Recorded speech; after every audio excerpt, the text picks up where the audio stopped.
Welcome to Malden and Schmidt, the podcast where we get to the bottom of the big questions about motoring and, crucially, how to make it more sustainable. I'm Nick Malden. I'm founder and chief executive of a company called Emissions Analytics. We do independent real-world testing. We get out there and test what really happens in real life. With me is Oliver Schmidt. Hi, Oliver. Hi, Nick. Yeah, my name is Oliver Schmidt. I've been working in the automotive industry for more than 25 years now, but of course, most of the people know me for my involvement in the Volkswagen Dieselgate. Well, today we've talked on previous episodes about diesel cars. We've talked about petrol cars. We've talked about, in the middle, hybrids.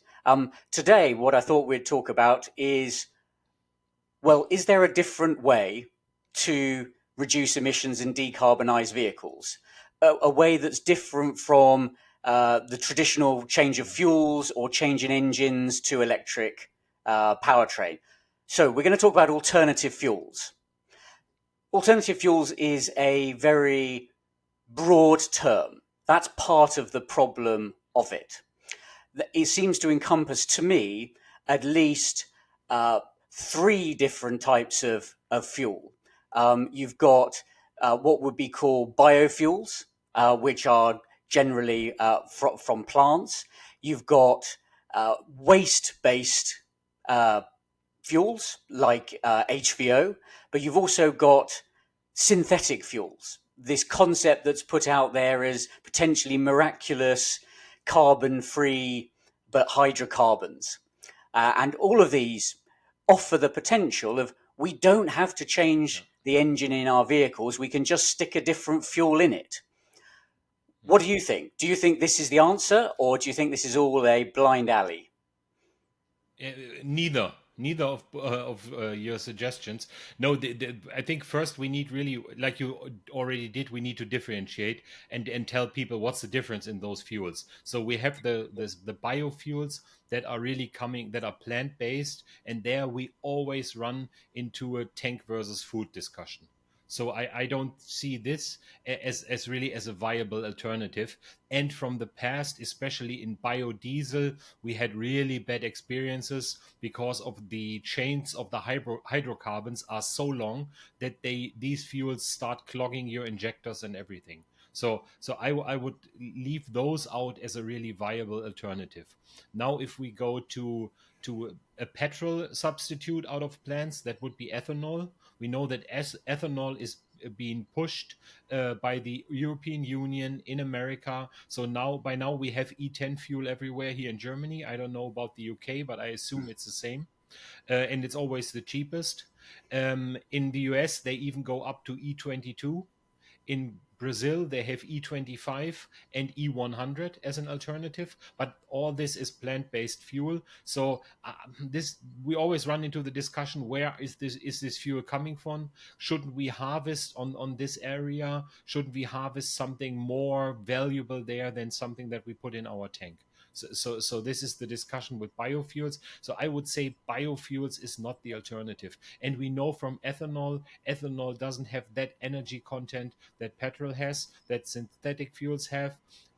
If we look at an E85 vehicle, the fuel consumption is 20-30% higher than it is on the normal fuel. It burns colder, so it gives you more power. We know this. All these tuners, they often drive their cars with E85 because they can achieve a higher power output because the fuel just burns colder. So this is a big advantage of that fuel. You can make engines more efficient, but then you would need a dedicated engine for ethanol. Ethanol, you always need different injectors because you need a higher amount, you need a different calibration. So this is not a drop-in fuel. The ethanol for me is not a drop-in fuel, especially if we look into E100 or E85. Then And you by need to drop-in fuel, change. and by drop-in fuel, just to be clear, drop-in fuel, you mean a fuel that can just be put in to an Yeah, existing engine without any modification at yeah, all. cor- correct. Correct. That's exactly what I meant with this. So this for me is not is not a solution here either. So for me, I would sort out the biofuels. It might make sense in some areas. Long ago, no, not long ago, but recently We even had LNG from biomethane here in Germany. So this was a very nice alternative, but you need a car that is dedicated to run on CNG/LNG. So this is a special car again, but this used to be one of the most environmentally friendly alternatives to run a vehicle. If your fuel comes from biomethane that is there in fermentation process anyhow, so this was a very good alternative, but it needs a dedicated car too. So not up for discussion here today. So now we look into HVO. Hmm. Yeah, go ahead. Yeah, I was just going to say, so on the first one, if we have to make any modification to the engines, then it sort of it undermines a lot of the benefit. In a sense, Yeah, we might as well go straight to pure electric. You know, whatever. there's Yeah, no yeah, saving to be had in the investment we need to make. So yeah. that drop in fuel concept is very important. Yeah. It's not like it's not that big of investment, but as I said, you need let's go for ethanol, for example. For ethanol, you need different injectors. You need a different mapping. You might need bigger injectors. The it can run colder, so you need a different different ignition timing mapping, and so it's calibration work, and it's work on the injection system. You don't need to change the base engine. The base engine can stay the same. You don't need to change pistons or crankshafts or whatever, Hmm. but you have to do it's a whole calibration work that you need to go Okay. through. Before you might move on to HVL, what I would add from our experience testing these sort of biofuels and looking at the tailpipe emissions, one of the other things to handle or be potentially of a concern is new pollutants that start appearing Yeah, in the tailpipe because of the bio components. yeah, One of which would be more formaldehyde in the yeah, exhaust. It could also be other compounds like acetone. There's a range, potentially acetaldehyde. We don't need to know exactly what those chemicals are, but they are generally yeah, either bad for human health or for air quality. So these yeah, biofuels do bring in new things to be concerned about. So yeah, perhaps we sort of park that one there, that they're not, the benefit there is yeah, ambiguous. So what about HVO as yeah. is that a better one? One step back to the biofuels. So the other big problem of biofuels is if you put them in your tank, and let's say you have an old timer or classic vehicle as you call it. If you put it in your classic vehicle, you store this car in your garage over the winter time. When you get it out in the summer, you even have sometimes algae in your tank. So this is really it's biomass. It's living biomass, and it starts all kind of processes. So this is the next problem. You need stabilizers and stuff like this. So okay, done here. So HVO is a diesel alternative, and it's yeah, it's refined out of waste product. It's refined out of waste oil. You can use waste plastic. You can basically use everything that has in somehow hydrocarbons in it. You crack it up completely and put it back together new. And the big advantage of this is because you crack it up and you put it back together new, you can have very, very short chains of hydrocarbons. So your combustion is even cleaner than it is with fossil diesel. So if you watch the news, or if you watch the news in Germany here, so now it's official. We have HVO at the gas stations, and they showed a can of HVO and a can of fossil diesel. The HVO is clear like water, while the fossil diesel is yellow as we know it, like an oil. So this is really a clean alternative for it. So you can use any kind of waste product here. The price depends on where you live in the country, how far the fuel refineries are away. So if you buy it in bulk, if you buy whatever 400 or 500 liters in a small tank for your own use, you pay a bit less than you pay at the pump for normal diesel.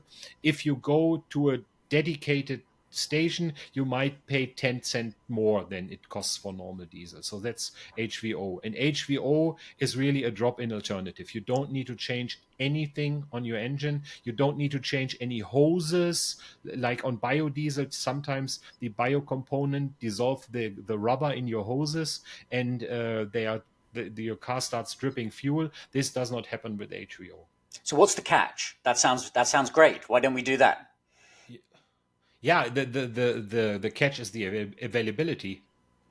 You need the waste product. You need enough amount of waste product. It will never be enough to run the whole country, or all the diesel engines in the country on HVO. So that's the big catch on it. It will increase in popularity. It might replace, let's say it can replace 20-25% of diesel in the market, but that's not enough. We still then are, for 75% of the vehicles, we are still dependent. And it's my personal opinion, HVO should not be mainly used in motor vehicles. This is the alternative for ships and for airplanes. Okay, but So for airplanes, an airplane is not running on diesel. I know this. An airplane is running on kerosene, but you can refine the HVO into kerosene. So this I need to add here. yes, ultimately, we're always talking about sources of hydrocarbons that, and then they can be Yeah, formulated into different specific yeah, products. But you mentioned that it can be created not just from waste fat, which is clearly limited, but from yeah, plastics. And we're told that we're yeah, surrounded by waste plastics, landfills. The amount of yeah. production of Correct. single-use plastics is huge. Why couldn't that provide us the volumes of HVO we need? We need to catch it, or need to dig it up. We need to go into the rubbish dumps and then start digging it up, or we could catch all the plastic out of the oceans, but we don't have the capacity yet to refine it. So we need to build refineries to refine this product, and they are not there yet. It's Okay. like the chicken egg problem a bit. So Yeah. you what do we do first? Do we start catching the plastic out of the oceans, the microplastics, and the plastics that's all in the ocean, or do we buy the refineries first? But as I said, it's a viable alternative. It's a good alternative, but the problem will be to get it really into production and get really the amounts we need. If you are in an area where you can get it, you have a diesel, fine, use it. Support the environment, use this fuel. Exactly. So it's more an economics and investment hurdle at the moment, Yeah, but to the extent it yeah, exists, there's no reason to not use it. I would say, from our experience, in correct. terms of the tailpipe emissions that you see, again, it generally is very advantageous. The one bit that I would add, Yeah, though, of concern, potential concern, is how do you know the HVO is what it says it is? And what I mean by that is there the market price of HVO is higher than standard diesel. And yeah, there's a problem that we've detected of certain HVO being sold, which isn't pure HVO, that it's okay, HVO in okay. some way mixed with standard diesel. But because it's not policed very well at the moment, basically to prove the provenance and to prove the quality is what it says, there's quite a lot of non-HVO diesel sneaking into the supply chain. So there is if I, in Yeah, my view, if that is to be a more serious part of the market, the regulatory authorities are going to need to put more effort into checking the yeah, chemical quality and the provenance of it. That is completely yeah. doable, even though it's not done today. Um, so that could Mm. help bring that market. But I Yeah, agree of with you course. that it's unlikely that HVO will provide the complete solution. So that tees us up then with the third option. So tell us about synthetic fuels. What are they better? Yeah, A okay. better prospect? Synthetic fuel is to describe the process pretty simple. Uh, it is you take water, you split water up in oxygen and hydrogen, and then you use carbon that is available in the air or wherever you want can draw it from, where you can store it, and then you basically, out of the hydrogen and out of the carbons, you generate a fuel. That is e-fuels. And by the process I just described, crack water up into hydrogen and oxygen. This is pretty energy intensive. So you need a lot of energy to produce e-fuels. So e-fuels, then if the disadvantage is, I don't think we can reasonable for a reasonable effort produce e-fuels in Western Europe. We don't have the abundance of electricity to produce this. So this is why, if you look at the Porsche pilot plant, this Porsche pilot plant is somewhere down in Chile, because they have enough wind there. They have no people living there, or few people living there, so they can use all the wind that they have to generate this. So you can only generate e-fuels where you have an abundance of energy. So if we get more solar panels, if we get more wind turbines and so on, so we will have times in the day where we have a surplus of energy. So this would be the moment that you could start producing it. But what kind of production model would this be? Oh, today we have too much wind. Let's produce some e-fuels. Oh no, today we don't have wind. We don't produce. This is not a viable business. You can't run a business like this. So you need to go to an area where you really have the abundance. So if I look now at a map here, the closest area I see would be the Sahara Desert. So where you can basically put solar panels and start producing it, and this is the only area here close where I would see it. This is not a product that can be produced here. Unless, and the only extent to which I disagree with, unless Western Europe committed itself to a significant expansion of nuclear power. So if the whole of Western Europe had a similar sort of energy base to France, for example, that may be Yeah. maybe a different question. Now, that's unlikely, particularly of the political situation in Germany, particularly anti-nuclear. UK is somewhere in the middle. So that's the only scenario which I can see where Europe could Yeah, but scale massively. But we know the political hurdles to that. yeah, it's not only political hurdles. I know we are called a motoring podcast, but if you do a short sidestep to nuclear energy is pretty cheap. That's correct. The problem is the aftermath of it. So we are at the moment dismantling all the nuclear power plants here in Germany. This gives job security for thousands of people for tens of years. So, and you have to store all this waste. So this is the big problem that we face here now, that the cost of producing is not that high.